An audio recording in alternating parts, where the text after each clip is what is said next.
Spoštovani, prihod pomladi smo dočakali v Bruslju. Upam, da je tudi vam prinesel nove energije in volje za življenje in delo.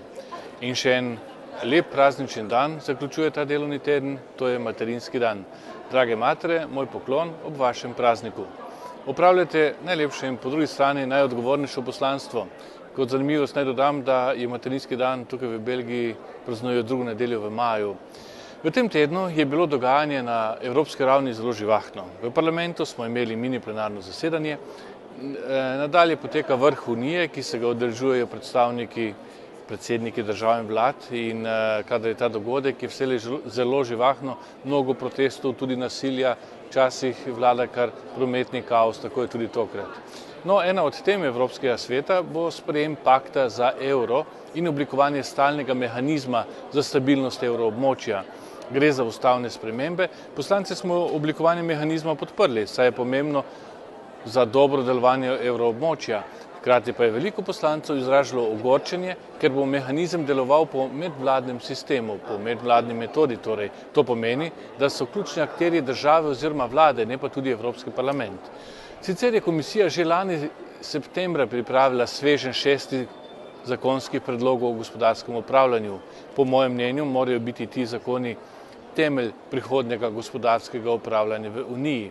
Med finančnimi temami naj omenim še prvo razpravo o evropskem proračunu za naslednje leto. Poslanci pa smo proti zmanjševanju izdatkov na področjih, ki zagotavljajo uresničevanje ciljev Evropske strategije 2020. Kot potrošniki potrebujemo stabilno in zaupanje vredno valuto, vendar to ni dovolj. Kot potrošniki potrebujemo tudi zaščito, seveda pa imamo tudi določene obveznosti. Varstvo potrošnikov v Evropski uniji je trenutno urejeno z celo vrsto predpisov na ravni Evropske unije in na nacionalnih ravneh. Na evropski ravni so določeni minimalni standardi v 4 direktivah. K temu moramo dodati še 27 nacionalnih zakonodaj. Zaščita doslej še vedno ni bila popolna, še posebej, če ste kupovali v tujini.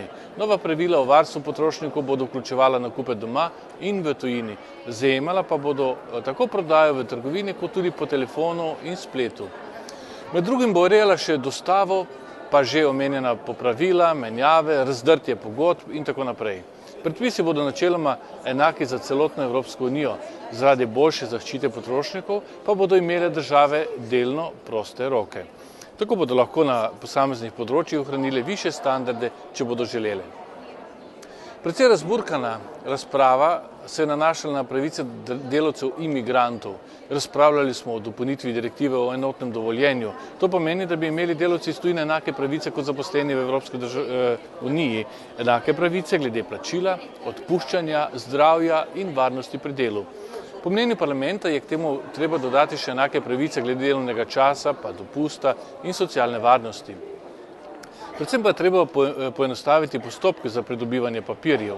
V prihodnosti bi tako bil dovolj en sam postopek, v katerem bi tujec lahko pridobil dovoljenje za delo, kot tudi dovoljenje za bivanje. V Evropski ljudski stranki smo izrazili nekoliko skepse do tega, da bi imigranti takoj pridobili vse socialne pravice, vključno s tistimi, ki se nanašajo na njihove družine. Nismo se pa mogli izogniti nekaterim neprijetnim vprašanjem, v prvi vrsti padca ugleda parlamenta zaradi podkupljivosti nekaterih poslancev. Mnogi so se zavzeli, da bi morali sprejeti tudi obvezna pravila lobiranja. Pa tudi tako, zakaj so države članice preveč neenotne v zunanji politiki Evropske unije. To se je nenazadnje pokazalo tudi pri urejanju zadev v Libiji. Na tem področju Evropska unija očitno preživlja še mnogotere otroške bolezni in preteklo bo še veliko časa, da bomo kos vsem ostalim regijam v svetu.